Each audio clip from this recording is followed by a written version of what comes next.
सुप्रभात वंदन। आप सबके भीतर बैठे परमात्मा को नमस्कार, साधुवाद वंदन। मैं कालूराम माली एक बार फिर आप सबसे ऑनलाइन के माध्यम से मिलने का प्रयास कर रहा हूँ। तो जनों, आज हम सिर्फ कर्म की गति को पहचानने के प्रति अपने विचार रखेंगे, क्योंकि इस दुनिया में केवल कर्म की पहचान होगी। भले ही कुछ समय के लिए आप पद, प्रतिष्ठा, मान, सम्मान, जाति, धर्म के नाम से पहचाने जाते हो, लेकिन आखिरकार आपकी वास्तविकता है वह कर्मों पर आधारित रहेगी। तो कर्म की गति को जब तक हम नहीं पहचानेंगे तब तक हमारे जीवन का कल्याण संभव नहीं है। कर्म की गति को पहचानने के लिए सबसे पहले तो हमें ये ज्ञात होना जरूरी है कि हम मानव हैं। जब तक हम अपने आप को मानव नहीं समझेंगे तब तक उस कर्म की गति को हम पहचानने का प्रयास भी नहीं करेंगे, क्योंकि मानवता के सिवाय सब कुछ अलग अलग भागों में बंटवारा किया हुआ है और वहाँ पर कर्म की गति को नहीं पहचाना जाता है। वहाँ पर कुछ न कुछ स्वार्थ छिपा रहता है, चाहे जाति का हो, चाहे धर्म का हो, चाहे पद प्रतिष्ठा का हो, चाहे मान सम्मान का हो। और जहाँ स्वार्थ है वहाँ कर्म नहीं। कर्म तो भले ही आप उसको मान सकते हो, लेकिन वह कर्म आपके जीवन कल्याण को संभव नहीं कर सकता है। यहाँ पर हम उस कर्म की बात करेंगे जो मनुष्य जीवन का कल्याण कर सके। वह है निष्काम कर्म योग की भावनाओं से किया हुआ कर्म, राग और द्वेष को त्याग कर किया हुआ कर्म। मनुष्य प्रतिदिन कर्म करने की इच्छा करता है, लेकिन कर्म करने से पहले वह कुछ न कुछ स्वार्थ ढूंढता है कि मुझे क्या फायदा मिलेगा। वह कर्म आपके स्वार्थ तक सीमित है और उसका परिणाम भी मिलेगा, लेकिन सीमित रहेगा। गीता में लिखा है, हे अर्जुन, निष्काम कर्म योग की भावनाओं से कर्म कर। ये कर्म का जो लक्ष्य है उनके केवल दो ही भाग है। मानवता के सामने चुनौती रहती है, वह रहती है धर्म के साथ अधर्म की, सत्य के सामने असत्य की, न्याय के सामने अन्याय की और नीति के सामने अनीति की। ये हमेशा चुनौती रहती है। जैसे दिन के पीछे रात्रि है, इसी तरह जब अर्जुन रणभूमि में उतरा तब उन्हें लगा कि मैं जिस कारण से युद्ध भूमि में आया हूं वो सब तो मेरे सामने खड़े हैं और वह सब इस युद्ध भूमि में मारे जाएंगे या मैं मारा जाऊंगा, फिर ये युद्ध किस लिए। ऐसा करके वह अपने आप को युद्ध भूमि से हटाने के लिए रथ के पिछले भाग में जाकर बैठ गया। तब भगवान श्री कृष्ण ने अर्जुन को यथार्थ ज्ञान समझाया, हे अर्जुन, ये युद्ध कौरवों और पांडवों के प्रति नहीं है, ये युद्ध अर्जुन और दुर्योधन के प्रति नहीं है। ये युद्ध धर्म और अधर्म का है। जो ये अधर्मी लोग हैं वो धर्म का पतन कर रहे हैं, तो उसके सामने युद्ध करना है। जब द्रौपदी का सिरहरण हुआ तो उस सभा में उस काल के सबसे महान योद्धा शामिल थे। पितामह भीष्म, गुरु द्रोणाचार्य, कृपाचार्य, अश्वत्थामा, धृतराष्ट्र, लेकिन किसी ने द्रौपदी की रक्षा नहीं की, क्योंकि वह जुआ धर्म से हटकर खेला जा रहा था, न्याय हड़पने की नीति से खेला जा रहा था। तो ऐसे करके भगवान श्री कृष्ण ने अर्जुन को बताया है कि अर्जुन, ये जो युद्ध भूमि में तेरे सामने जो खड़े दिखाई दे रहे हैं, उनको तुम रिश्तों नातों से न जोड़कर केवल कर्म से जोड़िए कि ये धर्म के पक्ष में है या अधर्म के पक्ष में। ऐसा करके युद्ध शुरू कीजिए ताकि इस मानव जीवन का कल्याण हो सके और भविष्य में इसी प्रकार किसी द्रौपदी का सिर हरण न हो। तो जिन्हों मानव को इतने भागों में बांटा गया है कि वो अपना परिचय तक नहीं दे सकता है कि मैं कौन हूं, फिर कर्म की बात तो कहाँ रही। दो प्रकार के कर्म मनुष्य जन्म से उसके ऊपर लागू होते हैं, नवीन और सात्विक। सात्विक कर्म सज्जनों स्वाभाविक है, उसमें कुछ सोचने की आवश्यकता नहीं है कि जन्म हुआ है तो मृत्यु तय है, जवानी आएगी, बुढ़ापा आएगा, सब कुछ होता रहेगा। लेकिन नवीन कर्म आपके ऊपर निर्भर है कि आप क्या कर सकते हैं। तो हमें नवीन कर्म की ओर ध्यान देना है। तीन प्रकार के कर्म मनुष्य जन्म लेता है तब लेकर आता है, क्रियमाण, संचित और प्रारब्ध।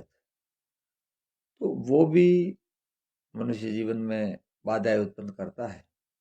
तो वो तीन प्रकार के कर्म है, वो तीनों अलग अलग भागों में संतों ने बांटे हैं कि संचित कर्म सिमरण किया, प्रारब्ध भोग्या मटे, क्रियमाण अर्पण किया, मोक्ष यूं हुए।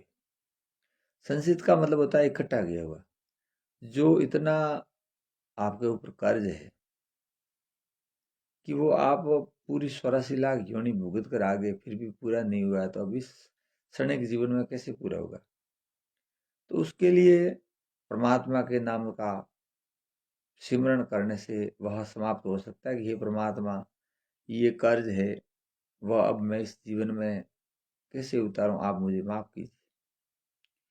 सज्जनों, प्रारब्ध एक ऐसी कर्म की गति है, उसका न कोई तोड़ है न कोई मरोड़ है, वो किसी को नहीं बख्शता है। तो उसके लिए हमें गिड़गिड़ाने की आवश्यकता ही नहीं है। जो भी हमारे द्वारा जानबूझकर किया हुआ कर्म है वो भोगना ही है। तो उस कर्म के प्रति हमें कोई प्रकार से सोचने की आवश्यकता नहीं है। जो है, जो विधि का विधान है वो करेगा। इसलिए हमें अपने नवीन कर्म से नहीं हटना है। क्रियमाण कर्म, जो क्रियाओं के द्वारा जो कर्म किया जाता है, मन, कर्म और वसन के द्वारा जो अज्ञान वश किया जाता है, जो वह कर्म प्रतिदिन परमात्मा के सामने समायासना से माफ होते कि हे परमात्मा, जो भी मैं इस मानवता के प्रति कर्म करता हूँ उसमें मेरे मन, वसन और कर्म के द्वारा जो अज्ञानवश जो पाप होता है वह मुझे क्षमा कीजिए। क्योंकि मानवता का कर्म करेंगे वहां भी कुछ न कुछ तो कर्म बने गए, और वह कर्म क्रियमाण हमें क्षमा करे। तो ये कर्म की गति है। लेकिन बात सज्जनों वहां आकर अटक रही है कि हम लालसा के कारण कर्म नहीं करना चाहते। जैसे एक उदाहरण ले लेते हैं अपन, जैसे एक मंदिर है, मंदिर की प्राण प्रतिष्ठा है, पता नहीं हम पैसा तो कब देंगे, लेकिन जिस समय हमने एक बोली लगाई और बोली लगते ही आपको मंदिर कमेटी उसी वक्त सम्मानित कर लेगी, आपके नाम की वाहवाही हो जाएगी। तो प्रकृति तो 1 मिनट भी आपका बाकी नहीं रखा हिसाब, लेकिन आप पता नहीं पैसे देंगे या नहीं देंगे, वो आप पर निर्भर करता है और कब देंगे। तो उससे क्या होता है, आप कर्म बांध रहे, दिया कुछ नहीं लेकिन अपने नाम का पहले से ही कर्म बंधन बांध लिया। तो ऐसे करके जो इस प्रकृति के प्रति आपको सहयोग करना है, तो जितना हो सके उतना कीजिए, लेकिन दे पाए वो उसी वक्त दीजिए। क्योंकि प्रकृति 1 मिनट भी आपका स्वार्थ है वो बाकी नहीं रखना चाहती है। तो फिर आप ऐसा क्यों करते हैं कि आप अपने नाम की वाहवाही लूट लेते हैं, लेकिन फिर वो पूरा नहीं कर पाते। तो इसी प्रकार कर्म वो शक्ति है, वो आप इस हाथ से लीजिए और इसी हाथ से वापस मिल रहा है। तो क्यों ना हम कुछ ऐसे ही कर्म करें और उसमें भावनाओं को त्याग कर निष्काम कर्म योग की भावनाओं से कर्म कीजिए कि मेरा ये कर्तव्य है इसलिए मैं कर रहा हूं। तो परमात्मा आपको 1000 गुना बढ़ाकर वापस देगा। मानवता के साथ आज इस लाइव के माध्यम से मैं आपको एक जीता जागता उदाहरण पेश कर रहा हूं। आप सबको वैसे ज्ञात भी है, उसके बावजूद भी मैं बताना चाहता हूं कि हम एक मानवीय मिशन का सफर कर रहे हैं जो आरोग्य पुस्तकालय के नाम से बन रहा है। आज तक इस मिशन में हमने सबको इस मिशन की वास्तविकता बताई है, लेकिन सहयोग के नाम से किसी को मांग कर एक पैसा भी नहीं लिया है। लेकिन निरंतर कार्य प्रगति पर है, क्योंकि वो मानवता की ताकत है। हम लोगों को वास्तविकता दिखाते हैं कि ये जो मिशन है वो मानव समाज के प्रति कर्म करेगा, कोई राग द्वेष की भावना से काम नहीं करेगा, किसी जाति धर्म को विशेष दर्जा देकर काम नहीं करेगा।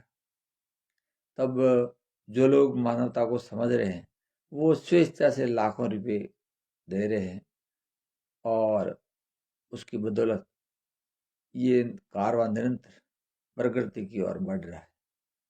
और हमें पूर्ण विश्वास है अपने आप पर और आप सब पर कि जब तक इस दुनिया में रहेंगे तब तक इस मिशन को मानवता से ही जोड़ा हुआ रखेंगे।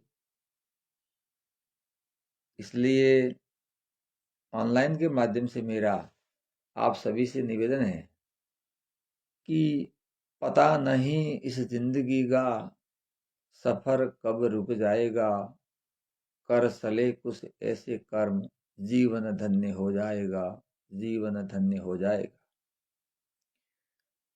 इस मानवता के साथ एक और संदेश देना चाहता हूं सज्जनों कि मनुष्य इस प्रकृति का बहुत बड़ा ऋणी है और उस ऋण के कारण वो अनेक प्रकार की दुख पीड़ाएं भोगता है।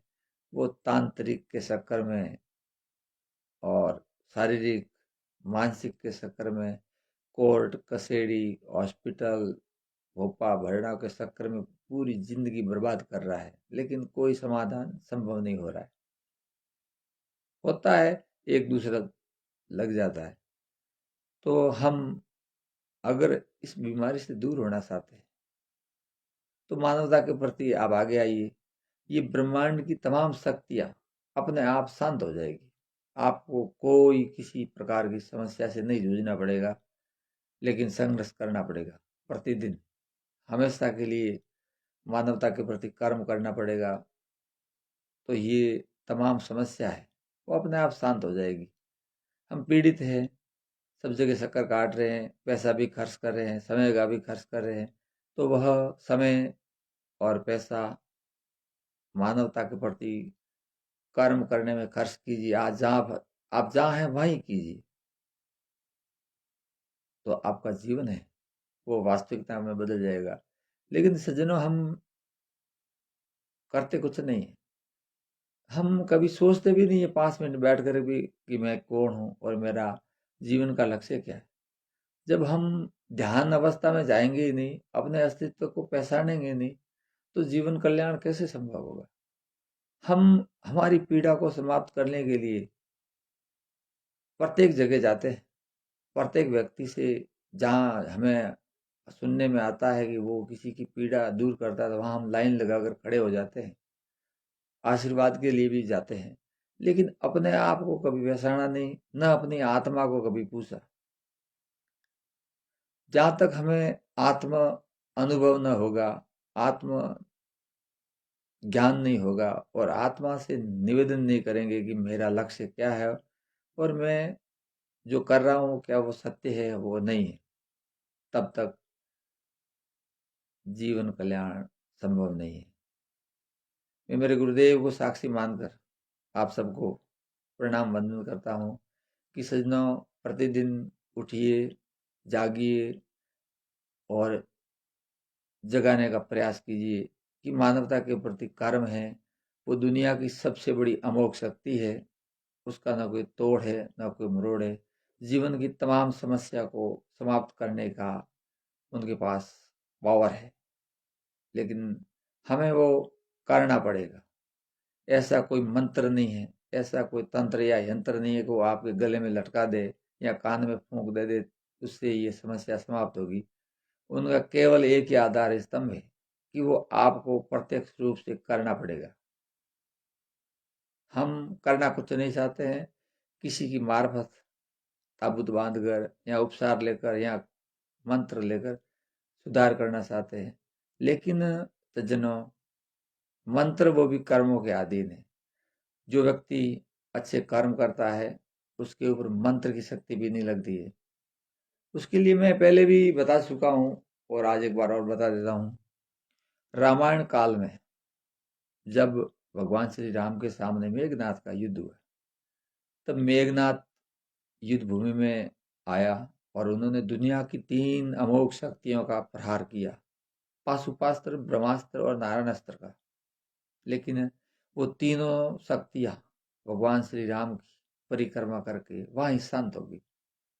तब मेघनाथ को ज्ञान हुआ और वो युद्ध भूमि से वापस चला गया और कहा, हे पिताश्री, ये नर नहीं नारायण है। क्योंकि दुनिया की 3 बड़ी अमोघ शक्तियां जब उसका कुछ नहीं बिगाड़ पाई, तो शायद ही वो इस युद्ध भूमि में हारेंगे। तो ये ऐसे हजारों उदाहरण हैं। लेकिन वो सजना जब बनेंगे जब हम मानव बनकर मानवता के प्रति कर्म करेंगे। आज केवल इतना ही, फिर मिलेंगे इसी आशा और विश्वास के साथ। और आप भी अपने आप को मानव बनाते हुए कर्म के प्रति भागीदारी सुनिश्चित करें। बाकी ये सब कुछ इधर ही रह जाएगा। सिकंदर भी कुछ लेके नहीं गया, तो अपने साथ कुछ भी नहीं चलने वाला है। एक धागा भी नहीं रखेंगे बदन पर, वो भी तोड़ के ले लेंगे। और कहा है, जब तक मनुष्य अपने आप को पहचानने के लिए शब्द की शक्ति प्राप्त नहीं करता है, गुरु की धारणा नहीं करता है, तब तक जीवन कल्याण संभव नहीं है। हरि ओम नमः शिवाय। जय